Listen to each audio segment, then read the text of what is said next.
Okay, we're going to do today the rear mud flap fitting video for the Discovery 3 and 4. It's pretty much the same, but one thing I need to show you is there's actually two types of mud flaps. If I put these on the ground here, now at first they appear the same. What you've got here is this one here with the slopes. If I put them together like this, you can probably see a little better. And this is where it meets the wheel arch. I'll show you on the car. But basically the one is sloped at nearly 45 degrees and the other one's really only at sort of 20 degrees there, you can see. Now the one with the slope is for the 05 to 09 model, and this is for the 09 model on. So they must have changed the wheel arch. So if I show you on the car, you'll see, if you just get behind me there, that's it.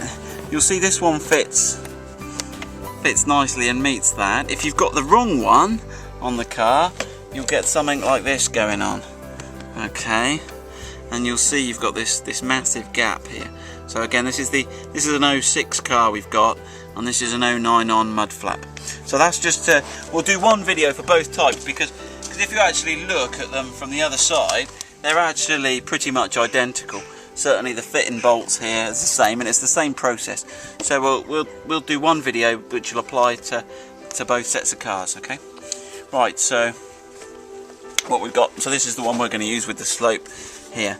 Now this uses the same mounting holes as already in there, and there's one little bracket you've got to put on for this one, but this one and this one you've got to take the screws out. So I'll just get some tools. Okay, so we've got a crosshead. Obviously you've got limited room here between the wheel and the wheel arch, and you can't turn the rear wheels, unlike on the front of the car. So we're having to use a socket here. Let me get that going in the right direction. Whichever way I go, it's going the wrong way. Right, sorry about that. Right, okay. Wind this. You have to keep these screws because you need to reuse these screws. Okay, should better do that by hand now. So I'll just pop that off. Okay, wait. So that's the first screw out. Right, and then we've got to jump underneath. Now we've got a bit more room underneath. So, okay, so you can see we've got a exhaust silencer, so you can see it's right at the bottom of that wheel arch there. Okay, so let me just try and do this and film it at the same time.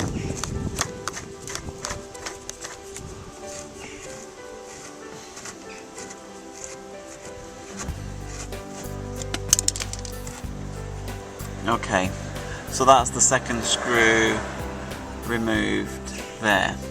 Okay, now what we've actually got to do while we're under the car, okay, what we'll see is there's a square hole in this panel here next to the exhaust. Let me see if I can get the camera to focus on that. Okay, so if we look inside, we've got this square hole, and we've got this little insert that comes with the kit. Okay, and what we're going to do is push that in. So pushing it from the inside of the vehicle towards the outside. I'll pan back so hopefully you can see that. Okay, and that clips into place there. Okay, right, and what that then allows us to do is to get this bracket that comes in the kit, okay, and a screw that comes in the kit, this screw here, and we're going to screw the bracket on so that it lines up with the hole. Now I'll just get that configured and then I'll come back and show you that in context. Okay, so what we're doing now is we've put the screw in, and we're going to try and screw this screw in, and then this bracket's going to rotate round so that it blocks that little hole and forms a mount in the mudguard.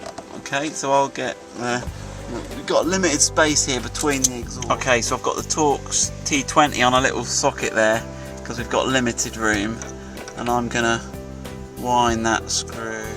Okay, so we've got that screw started now, and we'll nip that up. We won't nip it up fully, because then if we just need to adjust the location of that bracket.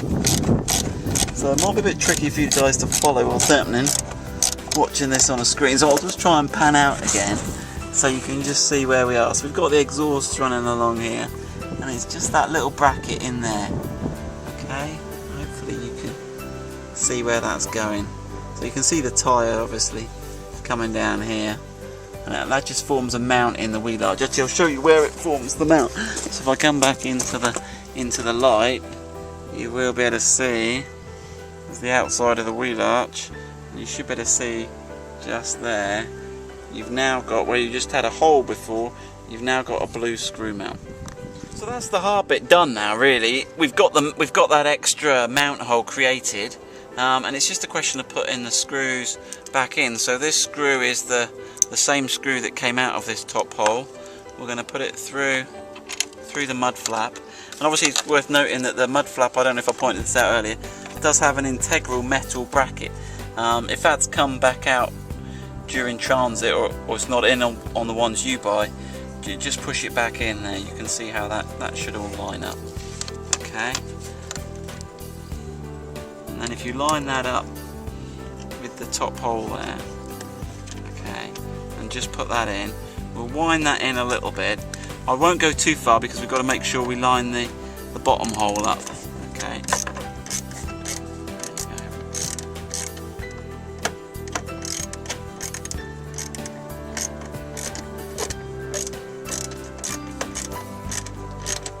Okay, we'll do that there. That's enough for that one. And then, unfortunately, it's a question of diving back underneath again.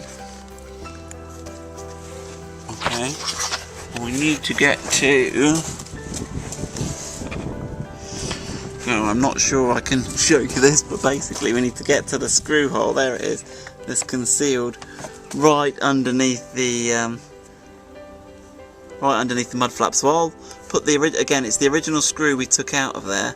I'll put that back in now, and then join you again. So I've got the screw lined up, but we've come back to the outside view, so you can see where we're going in context. And we're just going to wind that bottom screw into the bottom mount. Okay. Okay, again, we'll nip them up fully tight as the final step. So the next one we need to get in is the one which is where we've created the new mount. So I'll get the screw for that now, and we'll do that. Yep. So this again is one of the new screws you get with the kit, and it's got the Torx T20 type head on. So this one goes in to that, and it should line up with that new mounting we created at the back there. So if I just get it in by hand initially. Okay, so when you've got that in finger tight, you should just be able to get a little ratchet in there with a Torx T20 and wind that last fitting in.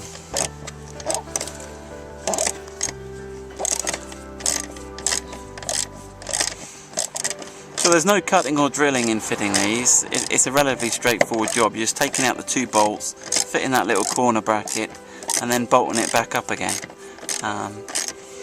This is perhaps the hardest bit here, where you've got the tight clearance between the wheel. Okay, so we've got that one tightened up, and then we'll just check the others tight, nip them up, final tighten, and then we'll show you the job. We'll show you show you around the car, the finished job, so you can see the fit.